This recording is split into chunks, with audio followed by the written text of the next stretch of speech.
Papa kan my nou kogel my later. Weet hoor nou, hoe ek denk ek wil vir jou iets vertel, maar jy sal nie glo nie. Ek sal nie vir jou kan glo nie, jou tand is gechop. Net op vertel sy vir my 'n stukkie van die storie. Wat wil jy vertel?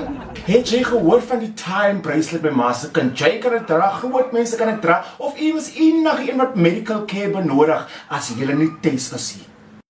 Do you have a home alarm? Do you have a vehicle tracking device? How many panic buttons do you have to manage to sound the alarm when you are feeling threatened? Make use of the time bracelet. It's a convenient silicone bracelet that you can wear around your wrist. You can sleep with it, your child can operate it, or anyone who needs medical care during the day when you are not home. Put it around their wrists. It will be paired with your vehicle tracking and your home alarm, and once you tap it, it will sound an alarm to send someone to help you. It's an easy, convenient time bracelet. Ek moet alweer lekker nou my hare gaan skeer. Dat is jy weer mooi stil. En?